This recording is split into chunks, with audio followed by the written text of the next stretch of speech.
Hey guys, welcome back to Canon Cinema. I'm Amanda, otherwise known as AMX and Day Reviews on Twitter, Instagram, and Letterboxd.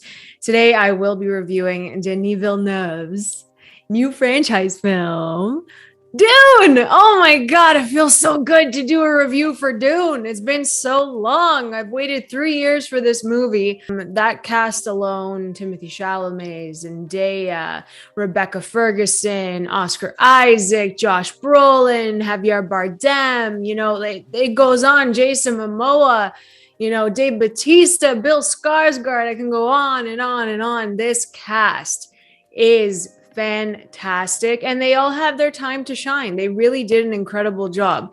So going into Dune, I had a lot of time during the pandemic last year, as we all did, where there was a period of time we were trying to come up with things to do because we couldn't really go anywhere, and we were locked down, and it was a tough time. So I decided to read Frank Herbert's book Dune, and it transported me. I think that was the most important thing about Dune last year, and reading it at the time that I did was feeling completely out of my reality and being placed in the world and the words of Frank Herbert. So I'm just really happy that I had the opportunity to read his book, and his writing is just so strong. I'm someone, especially with Star Wars, I don't like the political jargon. If you put so much political speak and dialogue, you're gonna lose me.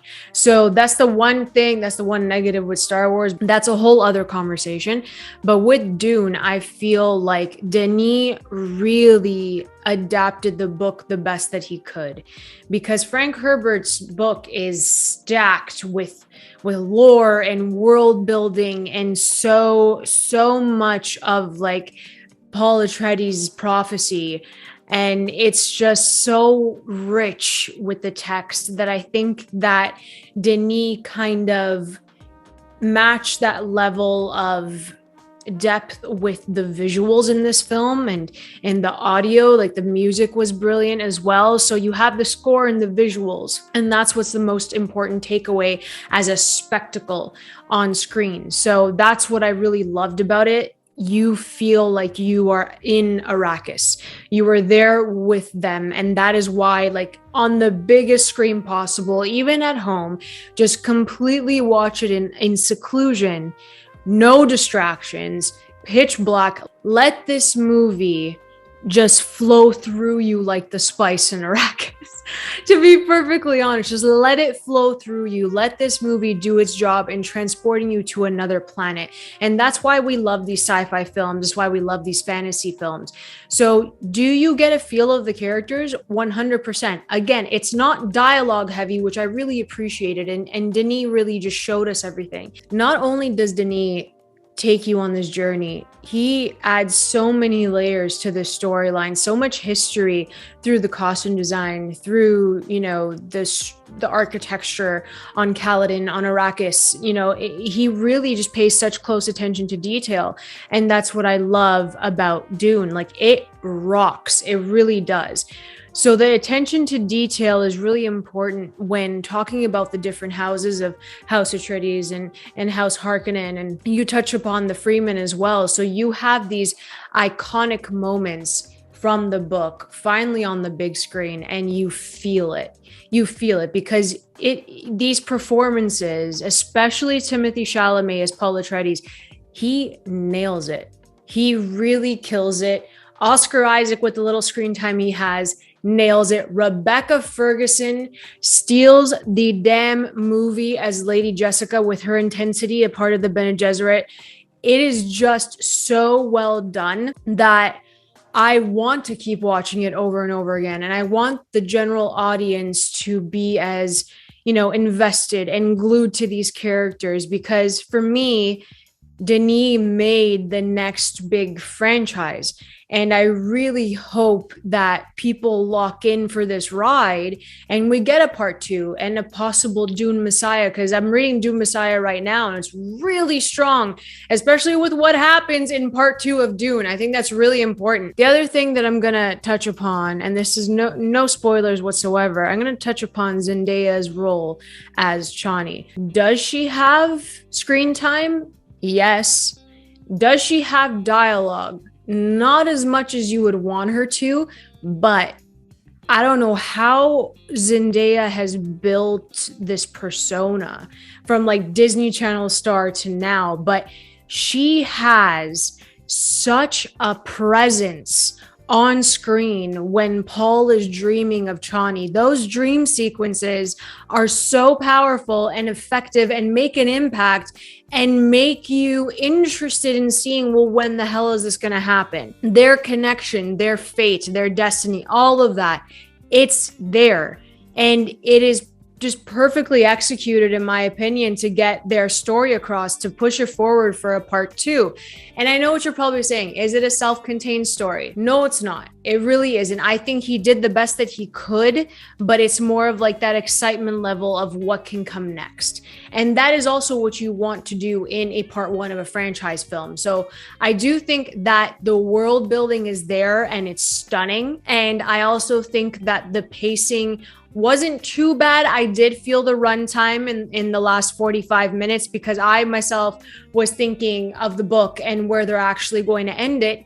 And that's where like my mind was consumed. So I'm excited to, watch it again and again and just to really feel this movie. The creatures are another important aspect of this film that Denis really went from enemy with that gigantic spider and he went to arrival with those monsters and those creatures. And I look at enemy and I look at arrival, and those are smaller scale, smaller budget. So what can Denis do on a bigger budget? Well, you see the sandworm, and the sandworm looks so realistic that he took what he did in enemy and arrival and just took it to a whole other level. It's on another level, that sandworm. Every single detail, all the teeth, just like everything. He knows how to make his monsters, and he knows how to subtly present them on screen. It's not on your face. They're there, they're moving around until the big, crescendo moment that you see the sandworm. So this is a film for Denis Villeneuve where you look back at his entire filmography, and this is just so out of pocket. It is a completely different thing whatsoever for him to tackle because of his filmography. You have Blade Runner 2049 that he was kind of breaking into that like mainstream franchise mode. And unfortunately, it crumbled at the box office. I thought he did a great job with that. So you see Blade Runner 2049 wasn't really successful, which is heartbreaking. And then you look at Dune, something that has a stellar cast. I absolutely adore Timothee Chalamet. Maybe it's a bias that I love him, but I love Timmy in this.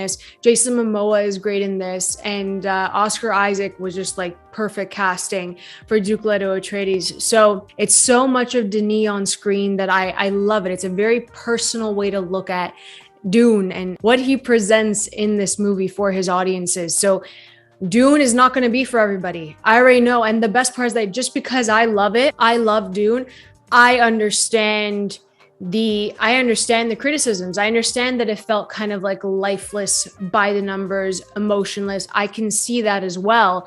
But for me, it's like I felt that connectivity to Lady Jessica and to Paul. I felt the weight on Paul's shoulders. And even though he was like reserved and kind of naive and still knew the person that he had to become, it's just something about having that legacy weighed on Paul. And he's trying to navigate his own life at the same time, and having all of these different curveballs thrown at him, and being able to read others' minds and have his mother, who's a Bene Gesserit, train him. It's stuff like that where he's coming into his own, and we feel like he's coming into his own. So it's plenty of setup. Is it a wrong thing to do for a part 1? I don't think so, but I understand that it's a lot of like, well, what are we going to do with this information? There's no solid conclusion to this part 1.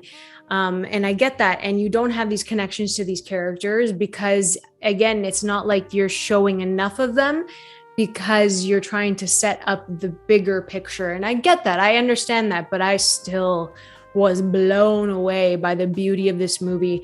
Hans Zimmer's score is like absolute perfection. I listen to it every single day. I think this is the one for him.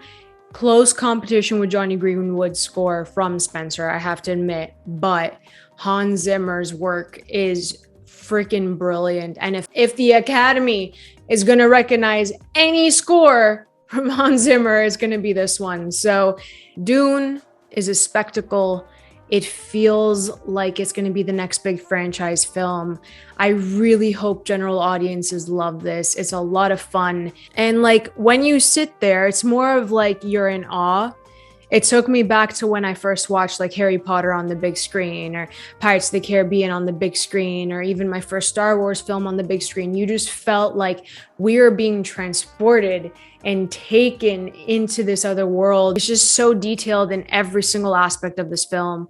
It's layered. You're going to get to know these characters in the short time that we do see them.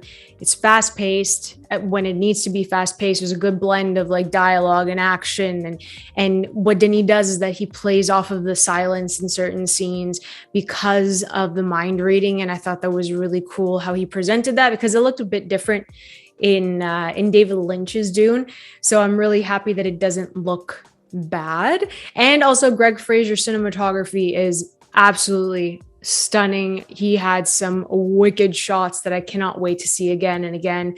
And he's also DP on the Batman. So he's having a great time, Greg Fraser. So that is my review of Dune. No spoilers. I just really think that people need to sit there, take it all in, and just enjoy the ride. So it's not going to be for everybody. I love it. I really enjoyed it, and I'm happy that I was able to see it at TIFF and get that opportunity. So if you guys enjoyed this review, please like and subscribe. You can always follow me over at AMX ND Reviews on Twitter, Instagram, and Letterboxd. I can't wait to chat about Dune for the rest of the month with you lovely people. I'll catch you guys next time. Keep watching movies.